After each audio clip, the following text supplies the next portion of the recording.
There are dozens of miracles recorded in the life of Jesus. He opens blind eyes. He cleanses the skin of lepers. He speaks to raging storms, and they immediately go quiet. He stands outside a tomb and calls the dead back to life. But if you lay out the books of Matthew, Mark, Luke, and John side by side, you will notice something surprising about how these events are recorded. Most of the miracles only appear in one or two of the Gospels.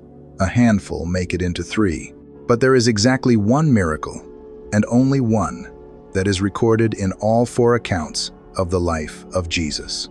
It is not the resurrection of Lazarus. It is not his walking on the water. It is not the calming of the sea. It is the feeding of the 5,000, the multiplication of the loaves and the fish. For centuries, people have read this story as a simple display of divine power, mixed with a beautiful lesson about human compassion. The story is deeply familiar. A massive crowd is far from home. The hour is growing late. The people are hungry, and the disciples are panicking because they have no money and no resources. Then, a young boy offers a remarkably small lunch of 5 barley loaves and 2 small fish. Jesus takes it, blesses it, breaks it, and multiplies it. The logistical problem is solved, and everyone goes home completely satisfied. It is almost always taught as a lesson about offering God the little that we have so that He can do something great with it. That application is not completely wrong, but it is far too small. To the writers of the 4 Gospels, this event was not just a spontaneous catering miracle. It was not a random act of rural charity. Matthew, Mark, Luke, and John all made sure to record this specific event because they understood exactly what Jesus was doing. He was not just feeding a hungry crowd. He was deliberately reenacting the most foundational story in the history of the nation of Israel. He was stepping into an ancient, prophetic pattern. The sheer scale of the event is our first clue that something massive is shifting. The text tells us there were 5,000 men. In the ancient world, counting only the men in a crowd was a standard practice. When you account for the women and children who would have also been present, the crowd could easily have been 10, maybe 15,000 people. A gathering of that size, in the rural, first-century Near East, was not a casual crowd. It was an astonishing multitude. It was a makeshift city, forming in a single afternoon. For that many people to abandon their work, leave their villages, and follow a single teacher on foot speaks to an intense, almost desperate hunger. Not just a hunger for physical food, but a hunger for a deliverer. The people are weary. The sun is going down. The disciples are looking at the massive crowd and telling Jesus to send them all away so they can buy food in the surrounding villages. But Jesus refuses. He is completely calm. He does not panic. He tells his disciples to give them something to eat, knowing full well they cannot. Jesus is setting the stage. But to truly understand what this bread means, and why this specific miracle carries so much weight that all 4 Gospels demand we look at it, we have to look closely at the setting. The miracles of Jesus never happen in a vacuum. Geography in the Bible is almost always theology. And the specific location where Jesus leads this massive crowd was absolutely not an accident. If you look closely at the Gospel of Mark, chapter 6, you will find a very specific description of where this miracle takes place. The text tells us that Jesus said to his disciples, "Come away by yourselves to a desolate place and rest a while." The Greek word used here is eremos. It means a solitary, lonely, or uninhabited place. It is most often translated as the wilderness or the desert. When the crowd figures out where Jesus and the disciples are going, they run ahead on foot. By the time the sun begins to set, the disciples look around and realize the logistical nightmare of their situation. In verse 35, they say to Jesus, "This is a desolate place, and the hour is now late. Send them away." They are in the eremos, the wilderness. They are miles away from the markets, the bakeries, and the comfort of their homes. To a first-century Jewish mind, a massive crowd of Israelites wandering in the wilderness without any food is not a new situation. It is not just a random emergency. It is the oldest, most deeply ingrained story in their national memory. It is the story of the Exodus. Centuries earlier, under the leadership of Moses, the entire nation of Israel found themselves in a very similar desolate place. In Exodus chapter 16, the people are wandering in the wilderness. They are hungry. They have no visible means of survival. The geography is hostile, and the people begin to panic. Moses, as their leader, was completely incapable of feeding a multitude of that size. He had to cry out to God, and God responded by raining down manna bread from heaven to sustain them in the desert.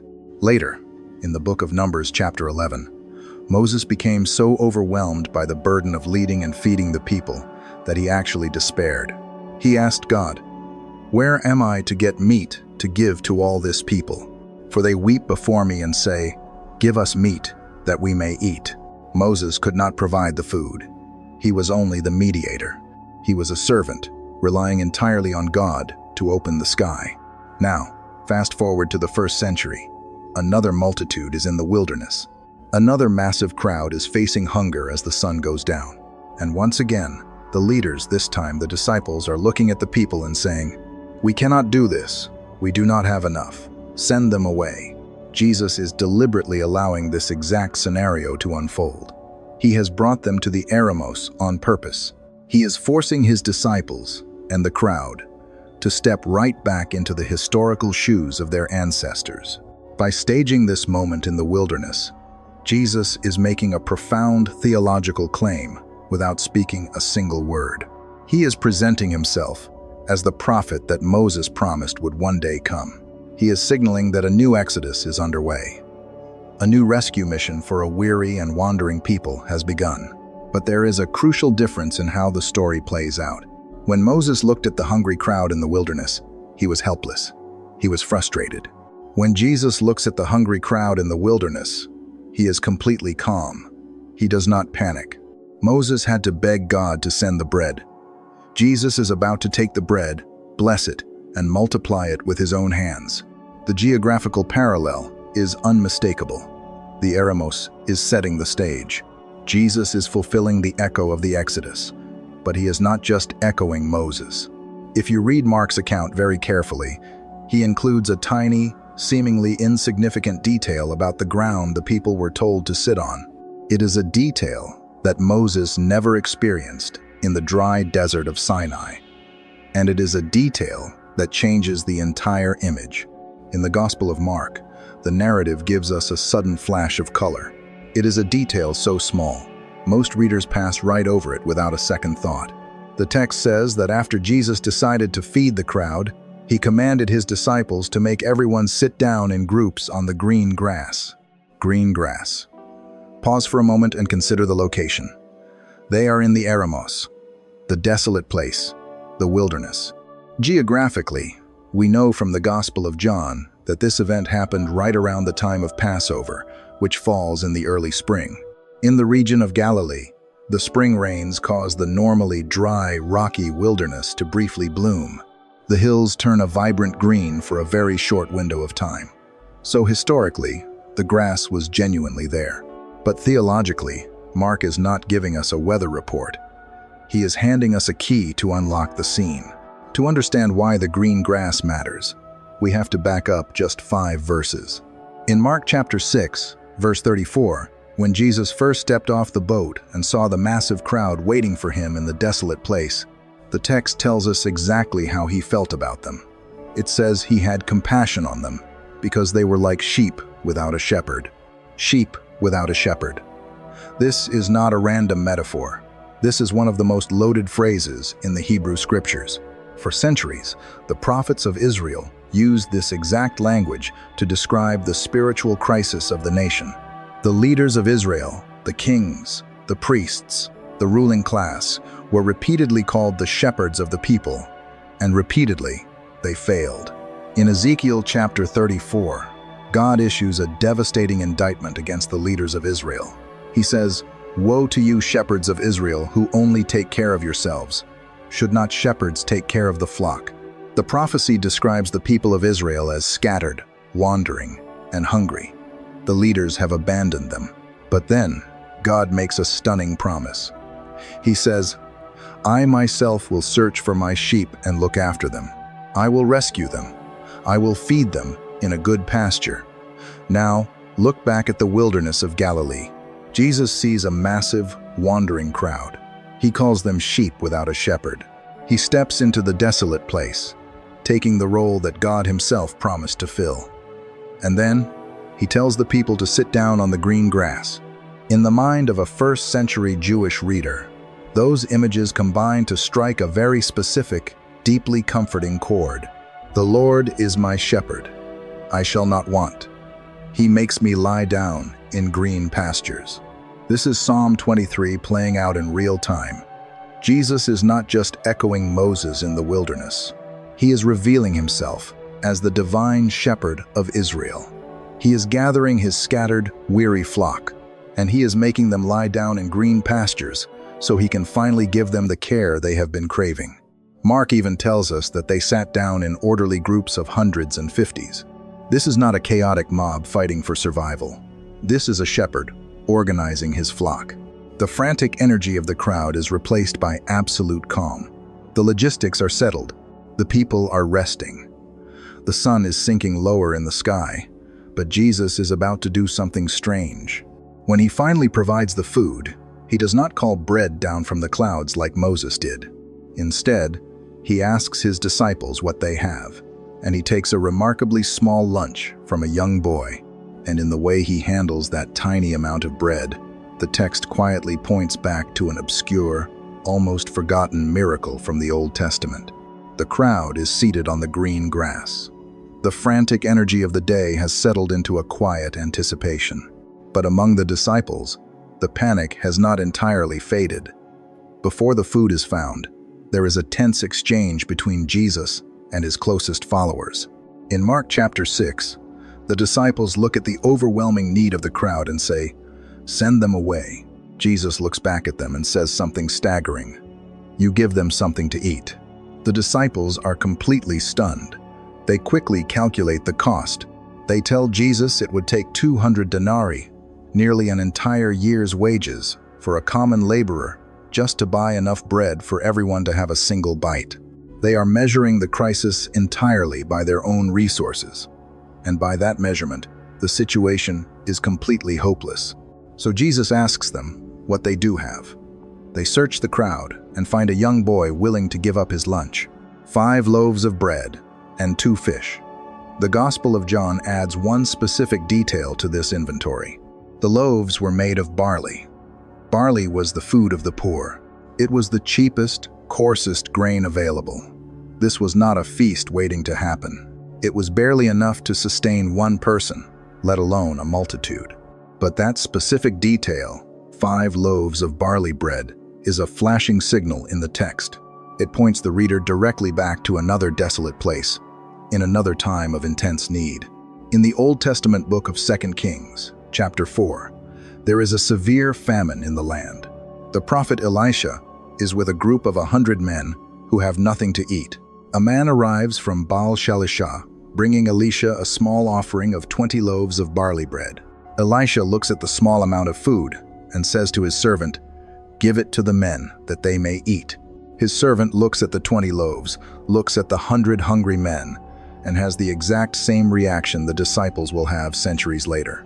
He says, "How can I set this before 100 men? It is a mathematical impossibility." But Elisha tells him to distribute it anyway, promising that the Lord has spoken. They shall eat and have some left. The servant obeys. The 100 men eat, and just as God promised, there are leftovers. This is the prophetic pattern. God takes the inadequate resources of the faithful and multiplies them to meet the need of the moment. But watch what Jesus does with this pattern. Elisha fed 100 men with 20 loaves of bread. Jesus is about to feed 5,000 men with only 5 loaves.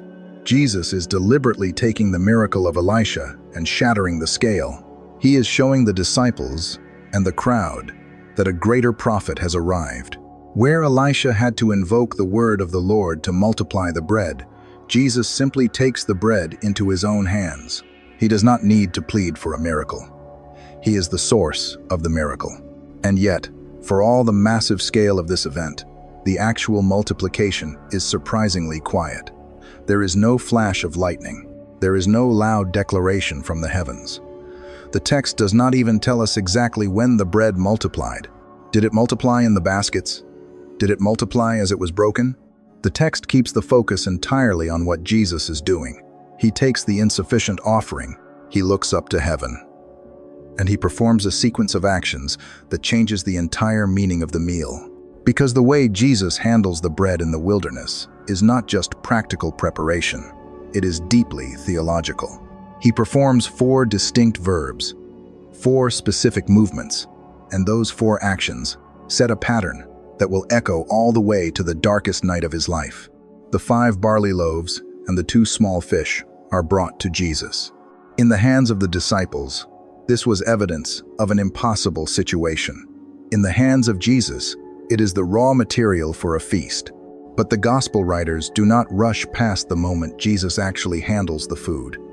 They slow the narrative down. They want us to pay very close attention to exactly what Jesus does next, and they describe his actions using a very specific sequence of verbs.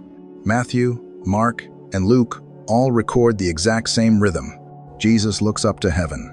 He takes the bread. He blesses it. He breaks it. And he gives it to his disciples to distribute to the crowd. Took, blessed, broke, gave. To a modern reader, that just sounds like the normal sequence of preparing a meal.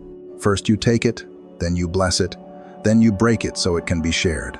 But to the early Christians who first heard these Gospels read aloud, those 4 verbs were electric. They were not just a description of a wilderness picnic. They were an immediate, unmistakable echo of the most sacred gathering in the Christian faith. Fast forward to the end of the Gospel narratives. It is the night before Jesus is crucified. He is gathered in an upper room in Jerusalem with his disciples. They are eating the Passover meal, and during that final supper, the text tells us exactly what Jesus did. He took the bread, he blessed it, he broke it, and he gave it to them. Took, blessed, broke, gave. It is the exact same sequence, the exact same 4 verbs. The Gospel writers are deliberately framing the feeding of the 5,000 to mirror the Last Supper. They are showing us that the shadow of the final table is already falling over the green grass of Galilee. In the wilderness, Jesus is not just acting as a prophet multiplying food. He is acting as a priest.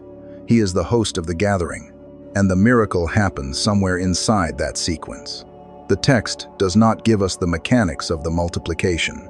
There is no flash of light.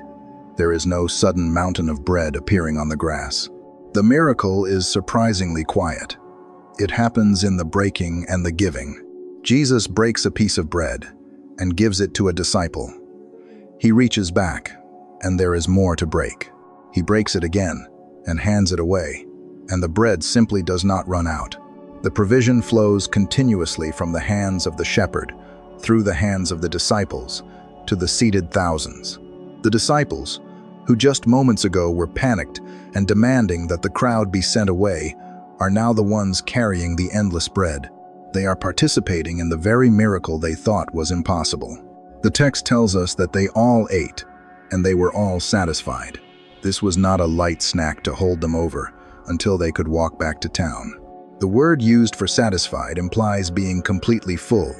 It is the kind of fullness that comes from a royal banquet. In the middle of the desolate place, the shepherd has provided completely. The immediate need has been met. The people are resting. The logistics are no longer a crisis. That could easily be the end of the story. The prophet provided. The people ate. The day is saved. But the miracle does not end when the people are full. Jesus gives one final instruction to his disciples. He tells them to gather up the leftover fragments so that nothing is wasted. And the specific number of baskets they fill tells the rest of the story. The thousands are fed. The sun has finally set over the green grass. The frantic panic of the disciples has been completely silenced by the quiet, steady breaking of bread. According to the text, every person in that desolate place ate until they were fully satisfied. But Jesus is not finished. He issues one final command before the crowd disperses. In the Gospel of John, he tells his disciples, "Gather up the leftover fragments that nothing may be lost. On the surface, this sounds like a simple instruction about practical stewardship. Do not leave food on the ground. But the disciples walk through the seated groups, carrying woven wicker baskets. They begin to pick up the broken pieces of barley loaves and fish. And when they return to Jesus, the gospel writers make sure to record the exact inventory of what was collected. They gathered exactly 12 baskets full of broken pieces. Why include that specific detail? Why do Matthew, Mark, Luke, and John all ensure we know exactly how many baskets were left over? Because in the biblical text, numbers are rarely just mathematics. They are often messengers. And the number 12 is one of the most heavily weighted numbers in the entire scriptural imagination. It is the number of the 12 sons of Jacob. It is the number of the 12 tribes of Israel. It represents the whole family, the complete assembly of God's covenant people. When Jesus performs this massive sign in the wilderness, the 12 baskets are not a coincidence. They are a profound statement of sufficiency. Jesus is demonstrating that as the true shepherd, he has not just come to solve a temporary hunger problem. He has come to provide for the entirety of Israel. There is a basket for every tribe. The provision of the Messiah is not scarce. It is not barely enough to survive. It is an overwhelming, overflowing abundance.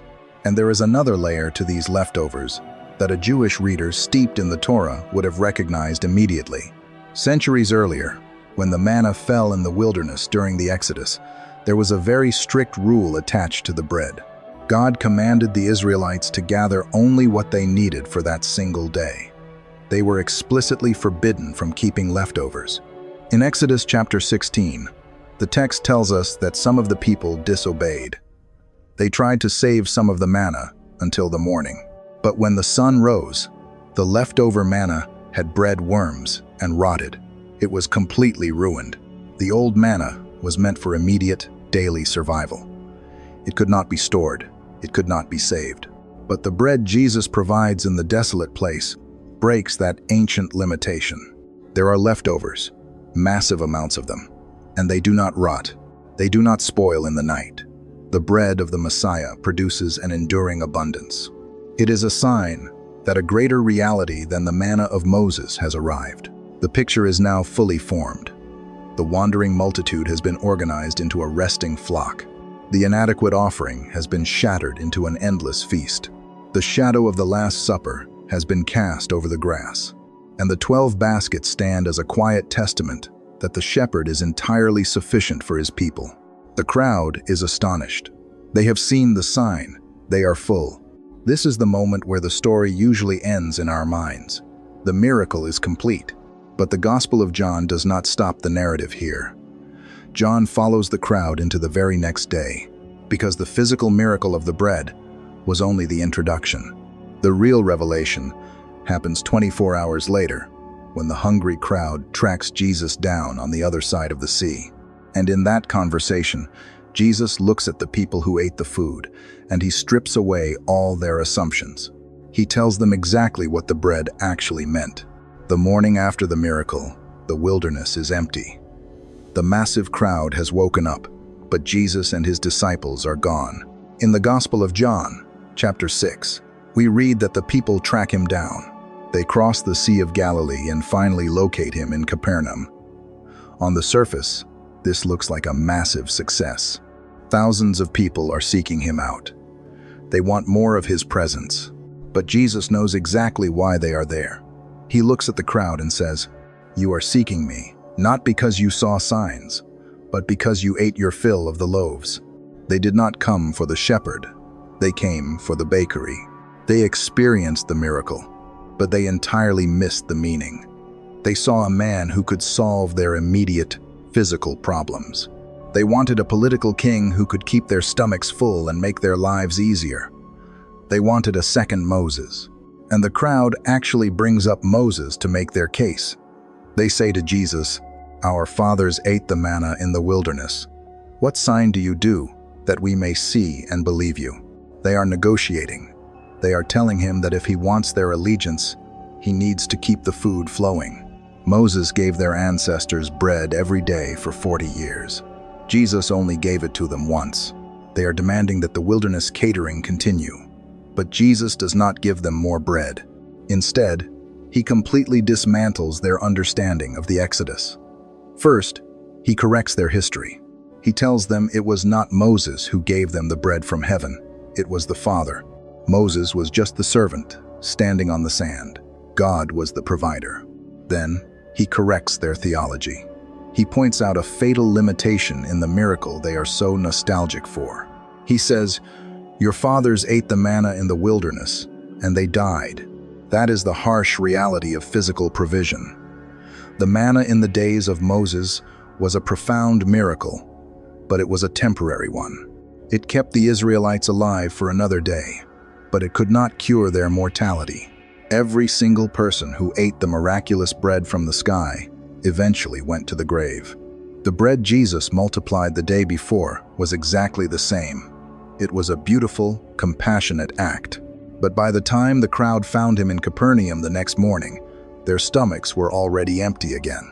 Jesus tells them not to labor for the food that perishes. He tells them to look for the true bread from heaven, the bread that gives life to the world. The crowd says, "Sir, give us this bread always." And then, Jesus delivers one of the most staggering statements in the entire biblical record. He stops pointing to the provision, and he points directly to himself. He says, "I am the bread of life. Whoever comes to me shall not hunger, and whoever believes in me shall never thirst." This is the central revelation of the entire wilderness event. Jesus is not just a new Moses, calling down manna from the clouds. He is not just a shepherd handing out food to his flock. He is the meal itself. The feeding of the 5,000 was never meant to be the main event. The physical bread was a signpost. It was a temporary shadow, pointing to an eternal reality. Jesus did not just come to give bread to the world, he came to be the bread for the world. He gives physical bread to sustain life, but he gives himself to grant eternal life. And this brings the entire pattern to its ultimate fulfillment. Because if Jesus is the true bread, then the breaking of that bread was never going to end on the grassy hills of Galilee. When Jesus stood in Capernaum and called himself the bread of life, the crowd had a decision to make. Up until that moment, he was incredibly popular. He was a miracle worker. He was a divine provider. But the moment he demanded that they find their ultimate life in him, rather than just the things he could give them, the mood completely shifted. The Gospel of John tells us that from that moment on, many of his followers turned back and no longer walked with him. They wanted the bakery, but they did not want the bread of heaven. They wanted the temporary provision, but they rejected the eternal provider. The teaching was too difficult. The cost was too high. From this point forward in the gospel narratives, the shadow of the cross begins to lengthen. The vibrant ministry in Galilee begins to close. The crowds begin to thin. Jesus turns his face away from the rolling hills and sets his course directly toward the stone streets of Jerusalem. And as he moves toward the city, the pattern that was established in the wilderness comes with him. The green grass of the desolate place is eventually traded for a quiet, furnished upper room in the heart of the capital. The thousands are gone. The massive crowds have faded away. It is just Jesus and his closest disciples gathered around a table to celebrate the Passover. They are there to remember the ancient Exodus. They are there to remember the rescue from Egypt. But Jesus is about to rewrite the memory. In Mark chapter 14, the shadow finally meets the substance. As they were eating, Jesus took bread. He blessed it, he broke it, and he gave it to them. Took, blessed, broke, gave. It is the exact same rhythm, the exact same physical sequence that happened on the grass. But this time, the words attached to the bread change everything. The miracle of multiplication in the wilderness was only a rehearsal for what is happening at this table. In the desolate place, Jesus broke the barley loaves to sustain physical bodies for another afternoon. But in the upper room, he holds the bread, hands it to his disciples, and says, "Take, this is my body." The old manna could only keep the Israelites alive in the desert temporarily. The barley loaves could only satisfy the 5,000 until the morning. But Jesus is offering something entirely different. He is offering himself as the true and final sacrifice. The breaking of the bread in his hands is a direct picture of the breaking of his body on the cross the very next day. He is the true provision. He is the manna. He is the bread. The disciples had watched him feed the multitudes from a place of absolute abundance. Now, they are watching him give away his very life. The true shepherd is not just feeding his sheep. He is preparing to lay down his life for them. This is why Matthew, Mark, Luke, and John all demanded that we see the feeding of the 5,000. They were writing their gospels with the cross in full view. They knew the end of the story. They knew that you cannot truly understand the gravity of the upper room unless you first understand the meaning of the green grass. The miracle in the wilderness was a massive, living signpost pointing directly to the cross.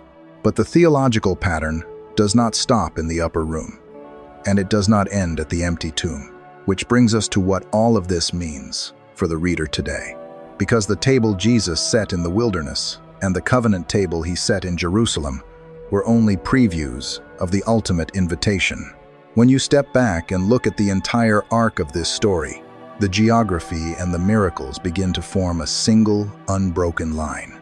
The line begins in the dry wilderness of Sinai, with Moses and the daily manna.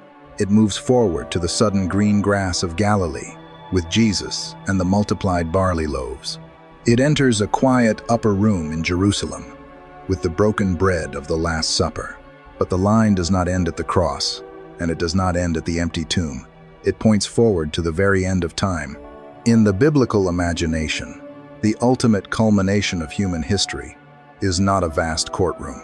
It is not an endless, silent sleep in the clouds. It is a meal. Centuries before Jesus told the crowd to sit down in the desolate place, the prophet Isaiah saw a vision of the end of all things. In Isaiah chapter 25, he wrote a staggering promise. He said that on his holy mountain, the Lord of hosts will make for all peoples a feast of rich food. He promised that in that day, God will swallow up death forever and wipe away the tears from all faces. For the ancient Jewish mind, the ultimate hope of the world was a great cosmic banquet, the Messianic feast. The day when the exile would finally end, the scattered people would be gathered, and the true king would provide an endless table.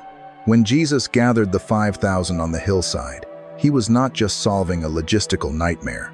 He was pulling the future into the present. He was giving a weary, wandering people a living, breathing preview of the end of the world. He was showing them what the kingdom of heaven actually looks like. It looks like an exhausted crowd finally finding rest. It looks like a scattered flock sitting down in green pastures. It looks like an impossible abundance, where 12 woven baskets are left over just to prove that the grace of the King is never scarce. This is why the entire biblical story in the book of Revelation ends with a final invitation to a table. Revelation chapter 19, verse 9 says, "Blessed are those who are invited to the marriage supper of the Lamb." The feeding of the 5,000 is not just a historical event to admire.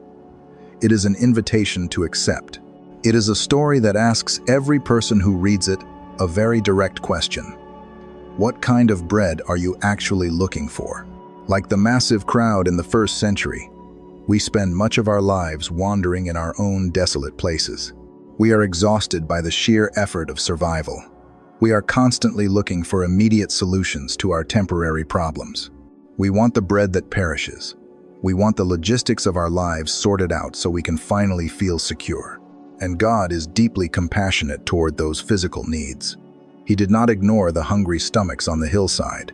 He cares about our daily bread, but he loves his people far too much to let them settle for a temporary fullness. The manna in the wilderness could only sustain a generation for 40 years. The barley loaves could only fill the 5,000 until the next morning. But the true shepherd steps into the desolate places of our lives and offers us something entirely different. He offers us himself. He is the bread of life. He is the only provision that can actually cure the deep, gnawing hunger of the human soul. If this journey through Scripture has helped you see the Bible with fresh eyes, consider subscribing so you do not miss the next study. The miracle in the wilderness was never just a story about a small lunch. It was the ancient pattern of God's provision, echoing across the centuries. It was never just about the bread. It was about the hands that broke it. It was the quiet, profound moment when the shepherd of the world looked at a scattered, starving people and decided to set a table in the wilderness.